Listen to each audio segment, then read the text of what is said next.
Glória a Deus, paz seja com todos, amém? Amém. Hoje nós vamos tratar de um dos assuntos mais importantes da vida cristã. Eu particularmente acredito que esse seja um assunto de sumária importância para a nossa vida dentro do reino de Deus. Nós vamos falar hoje sobre oração.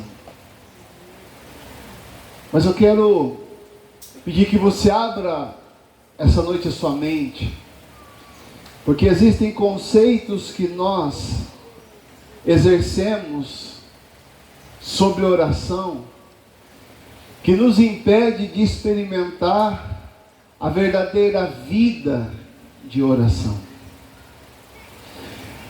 Ao longo dos anos eu aprendi que para Deus a coisa mais importante quando se trata de oração não é o exercício, mas a motivação. Se a motivação for errada, ela compromete a qualidade e o resultado da oração. Por isso é um assunto tão importante, porque também penso que a oração, pela ausência de informação, tem se transformado no exercício de maior frustração de muitos filhos e filhas de Deus, sinceros. Então precisamos aprender sobre oração, precisamos compreender oração. Eu quero ler esta noite Mateus capítulo de número 7, o verso 7 e o verso 8, nós vamos ler a versão revista e atualizada, as palavras de Jesus, o seu ensinamento aos seus discípulos a respeito desse assunto, um de seus ensinamentos. O que foi que Jesus ensinou aqui? Ele disse essas palavras, verso 7 de Mateus capítulo 7. Pedi e dar-se-vos-á, buscai e achareis, batei e abri-se-vos-á. Verso 8, pois todo o que pede recebe, o que busca encontra, e a quem bate, abrir-se-lhe-á. Amém. Feche os teus olhos, Pai. Eu acho que a melhor maneira de nós começarmos esse momento é te pedindo perdão, porque talvez muitos de nós já tenhamos abandonado a prática da oração, ou a tenhamos transformado, Senhor amado, em alguma coisa dentro do contexto do reino, sem valor, em alguns casos sem sentido. Há muitas pessoas, Pai, que gastariam muito mais tempo escutando 2, 3, 4, 5 cânticos, ou talvez um dia inteiro de hinos dentro de casa, do que gastar 1 hora orando. Isso tudo tem motivos, porque nós não aprendemos e às vezes não ensinamos sobre oração. Eu peço mais uma vez a tua graça esta noite, porque dela eu preciso. Para falar, Senhor amado, sobre coisas eternas, é necessário o auxílio de um Deus eterno. Para atingir, Senhor amado, objetivos claros acerca do ensinamento, precisamos da ação do Espírito Santo, porque apenas Ele tem o poder de nos convencer, Ele tem o poder de nos guiar, Ele tem o poder para nos moldar, para nos transformar naquilo que fomos chamados para viver e fazer nessa terra. Eu lanço, Senhor amado, e peço que os meus irmãos lancem as suas expectativas no Senhor, porque se as nossas expectativas estiverem em Ti, não sairemos deste lugar frustrados. Pelo contrário, sairemos instruídos, quem sabe com uma nova disposição, uma nova mentalidade, com uma nova, Senhor amado, uma nova atitude com que diz respeito à oração. Enfim, eu te peço, fala conosco, Senhor, por meio da Tua palavra, porque nela confiamos. E rogamos nesta hora a Ti desta forma, Pai Santo, no poder do nome do Rei Jesus Cristo. Amém. A minha primeira preocupação com relação ao desenvolvimento de uma vida de oração foi procurar e sempre ter um lugar para eu orar. Desde que eu entendi a importância da vida de oração em todos os lugares por onde passei, os lugares onde morei, a minha primeira preocupação sempre foi essa, ter um lugar para orar. Um lugar para passar tempo com Deus em oração nas madrugadas. Eu não estou aqui para te dizer que a oração da madrugada é mais poderosa, mais importante do que qualquer outro horário do dia. Mas é o horário que eu consigo tempo de qualidade com Deus. A minha primeira preocupação era o lugar. Mas eu te confesso que durante um tempo a oração passou a ser para mim um peso, um fardo insustentável. Era algo que eu ia para o lugar, que eu praticava, na maioria das vezes sem resultado, porque também descobri que na maioria das vezes eu estava no lugar certo com a motivação errada.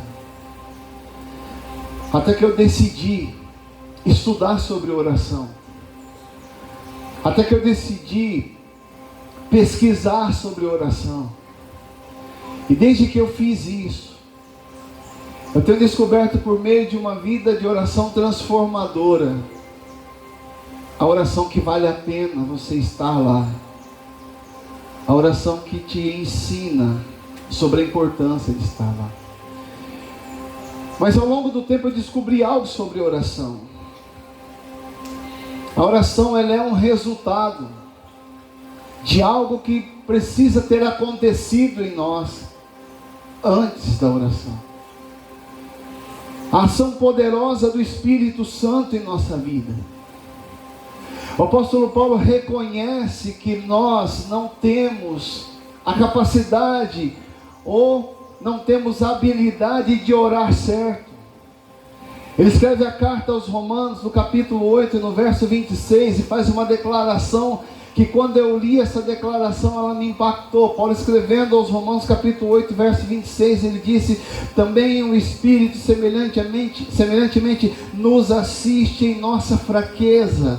Depois ele segue dizendo: porque não sabemos orar como convém. Paulo reconhece que nós temos fraqueza dentro do contexto da oração, e nós precisamos da assistência do Espírito Santo para mantermos uma vida de oração verdadeira. Por isso ele também diz no mesmo texto: mas o mesmo Espírito intercede por nós sobremaneira com gemidos inexprimíveis. É necessário uma ação do Espírito Santo em nós. E essa ação do Espírito Santo, através de ferramentas que eu vou citar daqui a pouquinho, nos impulsiona para o lugar da oração. Mas agora uma oração com a motivação correta. Agora uma oração com uma mente correta. Agora uma oração com as palavras corretas. Neste lugar, assistidos pelo Espírito Santo, sob a intercessão do Espírito Santo, sim, nós conseguimos descobrir o sentido da verdadeira oração transformadora. Porque é necessário que ele venha primeiro. E analisando, depois de estudar muitas coisas sobre oração, eu descobri algumas ferramentas que o Espírito Santo ele usa antes de nos levar para o lugar da oração. Eu gostaria de citar essas ferramentas aqui para você essa noite. Quais são essas ferramentas? Primeiro, um sentimento de inconformidade. Um sentimento de inconformidade. Esse sentimento de inconformidade que o Espírito Santo gera em nossa vida, Ele é o resultado dos nossos fracassos, é o resultado das nossas percas, é o resultado dos nossos insucessos. Toda pessoa que perde, toda pessoa que fracassa, toda pessoa que falha, ela termina com o sentimento, como obra do Espírito Santo, de que poderia ter feito melhor, de que poderia ter feito algo para mudar resultados. O sentimento de inconformidade é algo necessário na nossa vida antes de irmos para o lugar da oração. Por quê? Porque ele gera em nós um sentimento de fúria, de raiva, um sentimento de inconformidade com aquilo que nós fizemos e aquilo que poderíamos fazer. Ou seja, Deus aproveita os nossos fracassos e os nossos insucessos para gerar em nós o sentimento correto que nos levará para o caminho da oração. Porque toda inconformidade, como disse acertadamente um escritor, é o resultado de vencedores que um dia sofreram derrotas. Só sabe o que é inconformidade quem falhou onde não deveria ter falhado. Só sabe o que é inconformidade quem fracassou onde não deveria ter fracassado. E quando isso acontece em nossa vida, o Espírito Santo vem e começa a gerar em nós esse sentimento de indignação. E nós ficamos dias remoendo isso. Por que eu não fiz isso? Por que eu não operei daquela maneira? Por que eu não fiz daquela forma? Por que eu não fui mais paciente? Por que eu não esperei mais tempo? Por que eu não fui mais humilde? Por que eu não ouvi o que os outros estavam dizendo? Inconformidade é uma ferramenta do Espírito Santo que te levará para o lugar da oração. Segunda ferramenta, eu chamo de a ferramenta da mudança de mente. A nossa mente, no presente, é a sala de visita do amanhã. Aquilo que passa pela minha mente pode ser o que eu haverei de experimentar no dia de amanhã. O primeiro lugar de visita daquilo, das minhas expectativas que nascerão para o amanhã, começa na minha mente. Jó teve uma experiência terrível em sua vida, mas ele fez uma declaração muito forte. Em Jó no capítulo 3, verso 25, ele escreveu essas palavras: aquilo que temo me sobrevém. Ele disse: o que receio me acontece. Todos os temores que Jó carregou ao longo de toda uma vida, um dia se transformaram numa realidade para ele. E aqui fica a pergunta: o que anda ocupando a sua mente? O que tem feito parte dos teus pensamentos? O que tem feito parte do seu dia? Eu aprendi ao longo da vida que nós podemos ser transformados por aquilo que carregamos na nossa mente.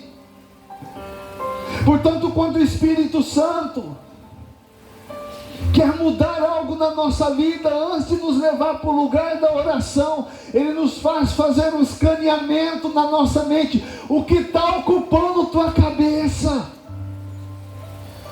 O que está ocupando a tua mente? Porque a oração não é um lugar de uma mente vazia. A oração não é um lugar de alguém que não sabe o que está fazendo. A oração é um lugar de alguém que passou por uma transformação de mente. Quando ele chega lá, sabe o que quer. Sabe o que quer. Por isso o Espírito Santo usa a ferramenta da transformação da mente. para nos preparar para ir ao lugar da oração. Mas uma outra ferramenta também muito importante na nossa vida. Eu chamo essa ferramenta de a ferramenta do estabelecimento das novas prioridades. Guarde o que eu vou lhe dizer. Nós nos transformamos naquilo que priorizamos. Aquilo que você priorizar na sua vida hoje, pode dizer quem você será amanhã. Mas uma vida sem prioridades só pode te levar a um lugar nenhum. O pior tipo de pessoa que você vai conseguir, o pior tipo de pessoa que você vai perder tempo para conversar hoje, são aqueles que não sabem o que é da vida. Eles vão ficar fazendo piadinha, vão ficar jogando conversa fora, eles vão falar coisas aleatórias. E quando você termina esse tempo de diálogo, você sai daquele lugar com a impressão clara de que você perdeu o seu tempo. Porque pessoas que não têm prioridades não tem nada para dizer que edifique. E existem dezenas e centenas de pessoas que estão à nossa volta, cujo único objetivo delas é roubar teu tempo. Pare e pense. Quantas vezes você perde tempo com gente que não acrescenta nada da sua vida? Mas tem algo pior do que isso. Quem não tem prioridades não tem perguntas importantes. Quantas vezes você sai da presença de uma pessoa com a consciência de que você poderia dizer coisas tão importantes para aquela pessoa que mudaria o seu destino, mas ela não tem interesse porque não tem prioridades. O lugar da oração é um lugar de pessoas que têm prioridades. É gente que já tem claramente em seu diálogo com Deus o que é mais importante, o que vem depois do que é mais importante, o que vem e precisa se tornar importante. Na sua mente, no seu coração, existe uma escala de valores, de princípios, de coisas que ele decidiu principiar antes de chegar no lugar da oração. Eu conversei com uma pessoa uma vez. Ela me disse: pastor, quando eu vou para a oração, eu não tenho nada para dizer para Deus. E eu disse para ela: você acha mesmo que Deus vai perder tempo com alguém que não sabe o que vai dizer?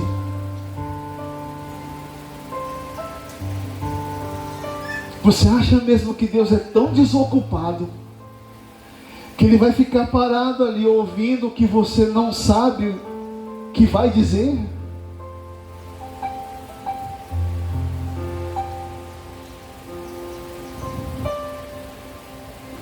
Antes de chegarmos ao lugar da oração, precisamos ter claramente, isso é uma obra do Espírito Santo em nossa vida, o que vai ser dito lá. Quais são as palavras daquele lugar? O sacerdote se preparava um ano para estar lá. As pessoas que experimentaram uma vida de oração com Deus, claramente eles tinham o que dizer para Deus todos os dias. Não era um tempo vazio. O irmão disse para mim: pastor, Moisés ficou 40 dias na presença de Deus. O senhor acha que ele falou com Deus todos os dias? Eu disse: irmão, deixa eu te falar uma coisa. A Bíblia diz no Salmo que Deus mostrou os seus caminhos para Israel, seus portentos para Israel, seu poder para Israel. Mas os seus pensamentos e as ideias de Deus Ele mostrou para Moisés. Moisés era capaz de compreender o que Deus queria. Ele era capaz de compreender as palavras do Eterno. Como é que o senhor sabe disso? Você conhece alguém que sobe numa montanha, tem uma visão de algo, desce da montanha e descreve exatamente o que Deus disse? Se não souber o que está fazendo lá em cima.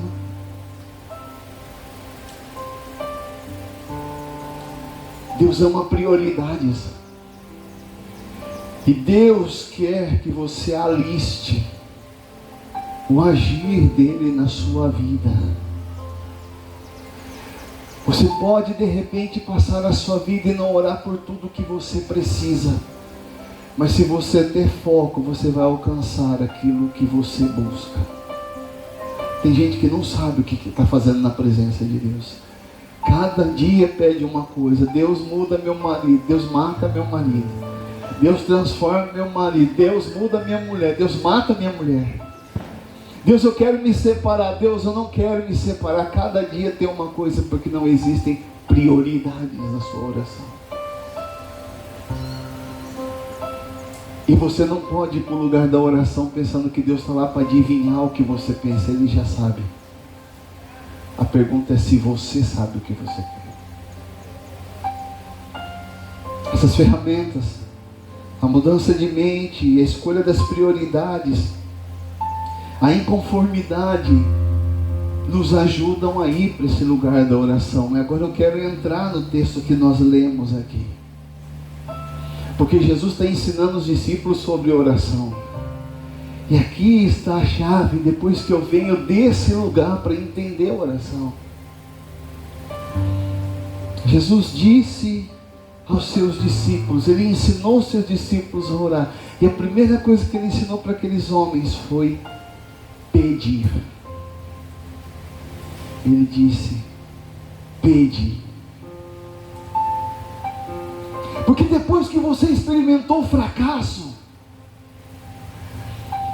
porque depois que você teve uma mente transformada, porque depois que você alistou corretamente as suas prioridades, a primeira coisa que você vai entender depois disso tudo é que você não pode mudar tudo sozinho. A oração é um ato de reconhecimento da grandeza de Deus. Toda pessoa que vai orar, ela está dizendo para Deus: eu não posso, mas tu podes.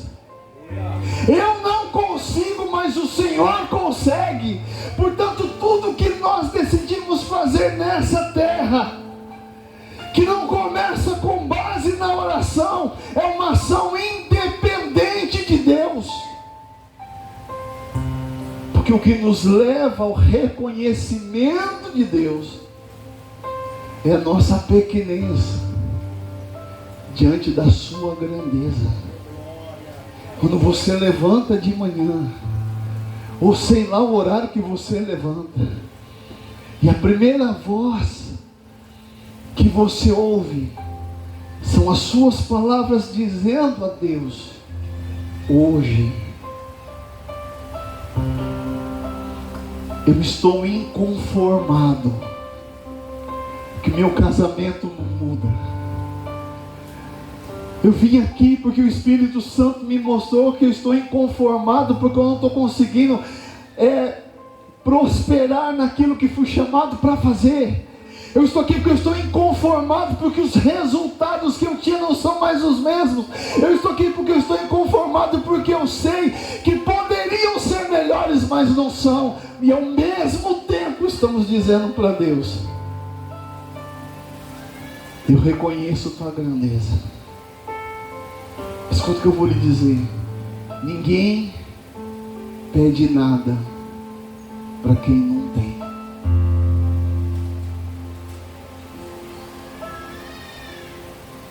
Ninguém pede nada para quem não tem. Quando eu vou em Deus, quando eu vou falar com Deus, as palavras do apóstolo Paulo em Efésios 3:20 estão claras na minha mente. Paulo diz que Deus é aquele que é poderoso para fazer infinitamente mais do que aquilo que pedimos ou pensamos, conforme o seu poder que opera em nós. Eu reconhecendo quem Ele é, a oração faz isso. Eu dizendo para Ele, eu não consigo, mas o Senhor consegue. Eu não tenho recurso, mas o Senhor é o dono do ouro e da prata.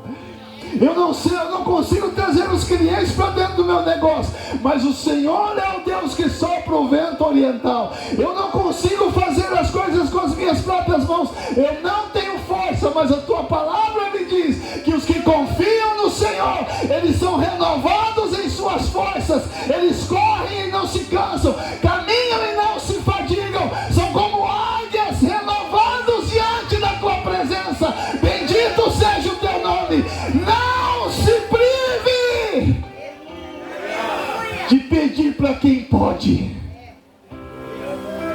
E nesse lugar da petição, onde Ele é reconhecido, Jesus disse: todo o que pede, recebe. A motivação precisa ser correta. Uma ideia certa, uma ideia errada, no lugar certo, não torna a ideia certa. É preciso ter a ideia certa, no lugar certo. E olhar para Ele, e reconhecer que Ele pode tudo. Fala para o teu irmão, você já fez isso hoje? Fala para ele, você já avisou para Deus que Ele pode tudo?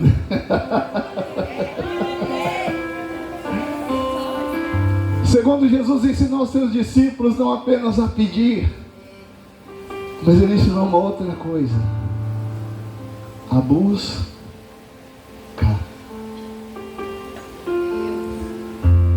Ele disse: buscai e achareis. Um certo escritor disse algo que me marcou.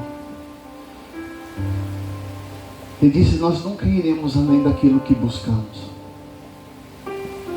Você sabia que grande parte da nossa realidade está condicionada à nossa busca? O que pode te tornar um especialista não é um acidente, é uma busca. Se eu sou um profissional e eu quero me tornar em alguém reconhecido, eu preciso buscar isso até encontrar. Há muitas coisas da nossa vida que estão condicionadas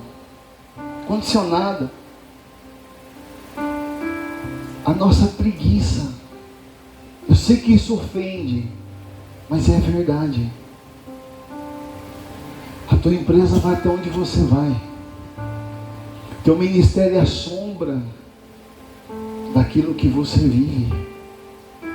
A tua profissão só pode te levar aonde você quer estar.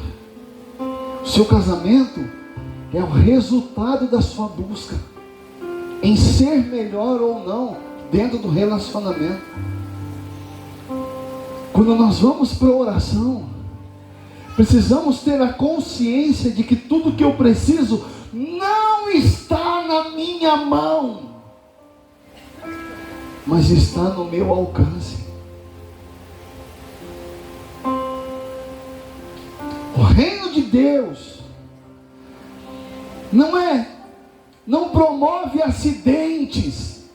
Nossa, aconteceu um acidente, de repente o Queiroza virou especialista em psiquiatria. Isso não acontece no reino de Deus. Nós estamos mais perto de você ser louco mesmo, né?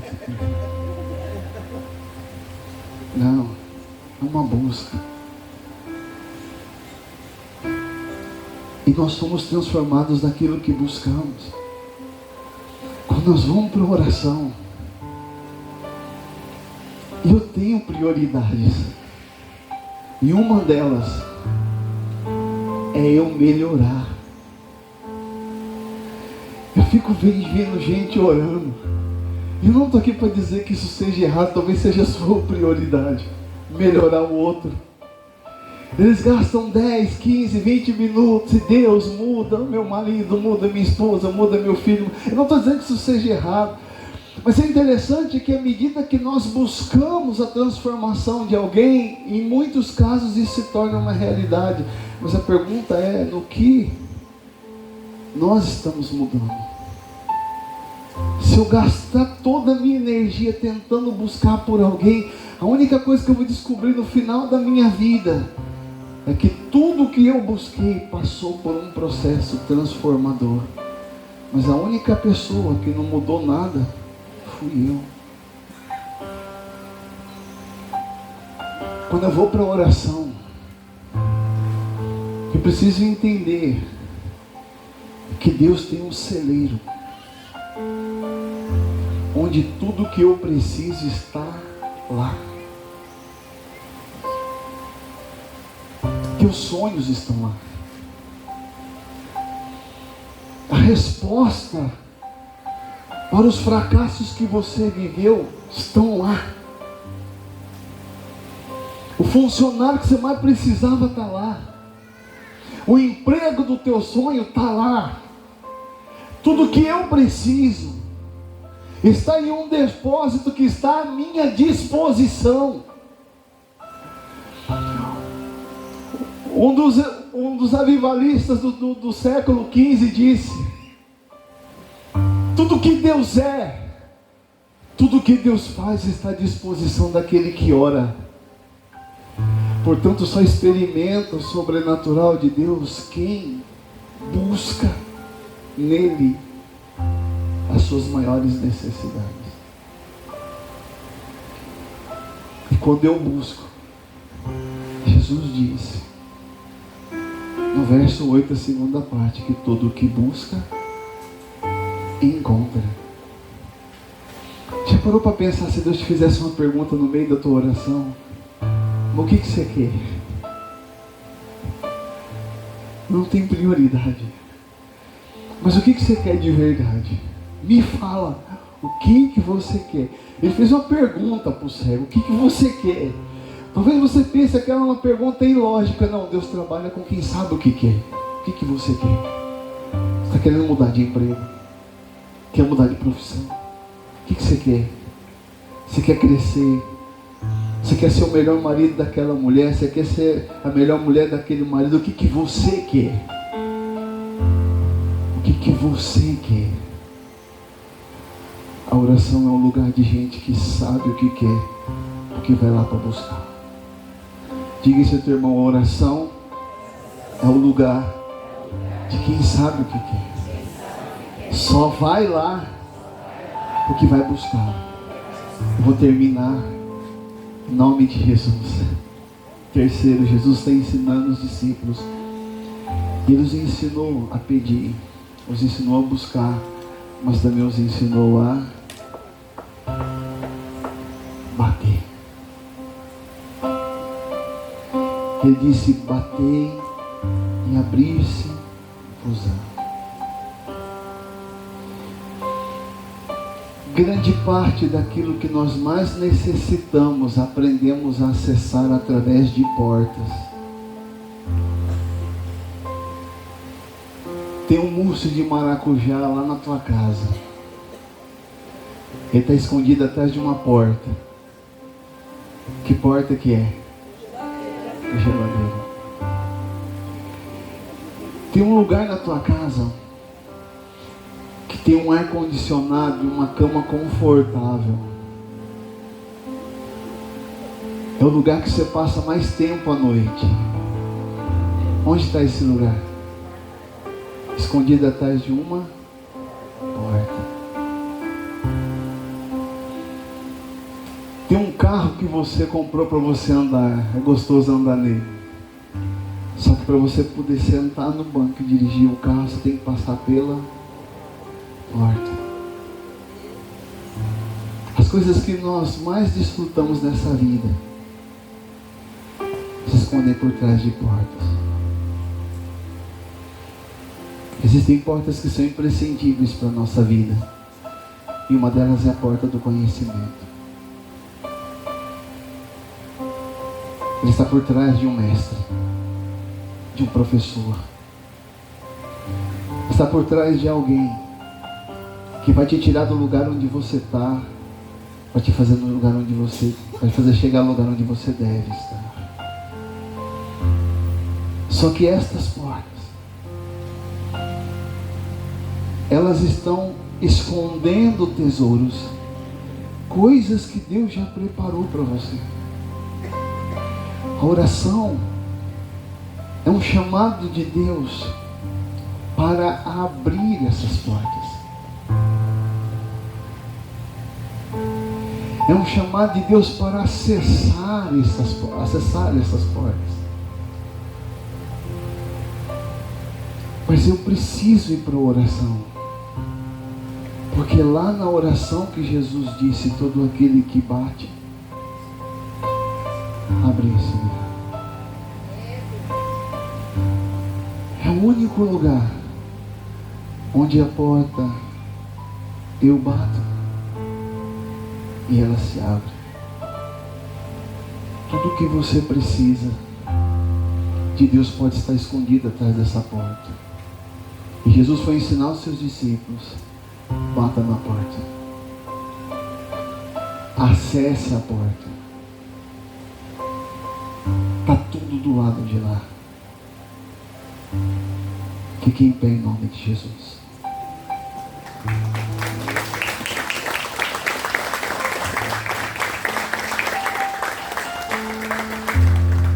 Vamos pensar.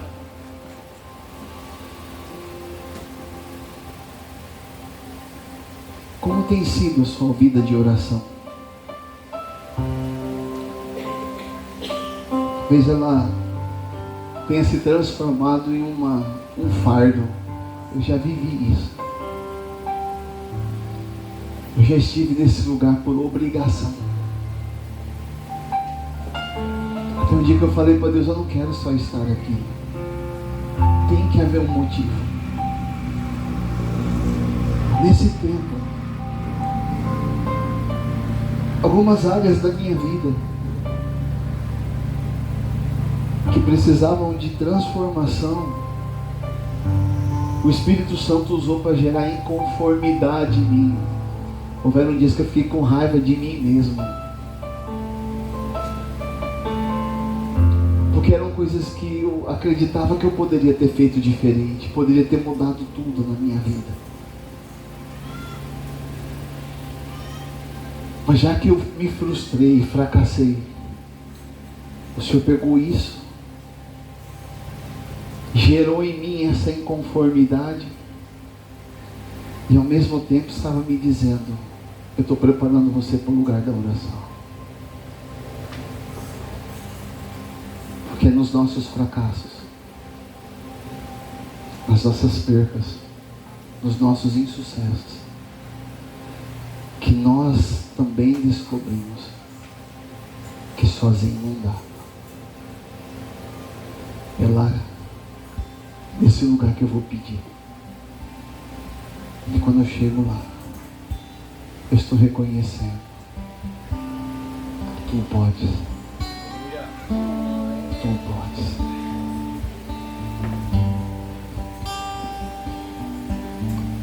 Tu podes, Deus. Qual tem sido as áreas da sua vida que Deus tem gerado inconformidade? No que você não está conseguindo ser melhor? Deus está te dizendo isso hoje. Reconheça que você precisa de mim. Comece a listar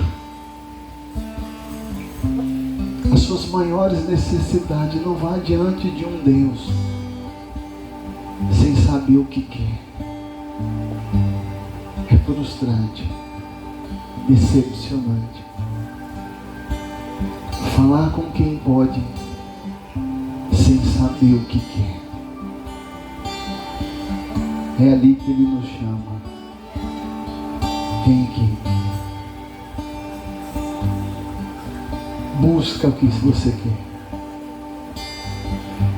Não existe nada na tua mão, mas está tudo ao teu alcance.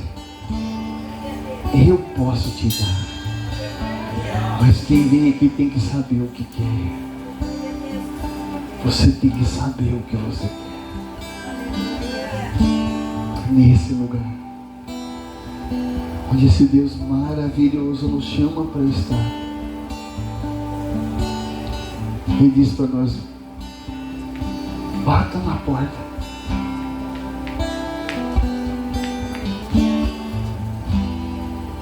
Há portas que nunca vão se abrir porque você nunca bate. Tem gente que já desistiu de bater na porta. Ele diz que a porta que se abre é a porta que a gente bate. Deus não vai abrir a porta que você desistiu de bater. Essa é uma noite de voltar de novo e dizer para Deus: eu reconheço, eu não posso abrir a porta, mas eu bato para aquele que abre. Eu bato para aquele que abre.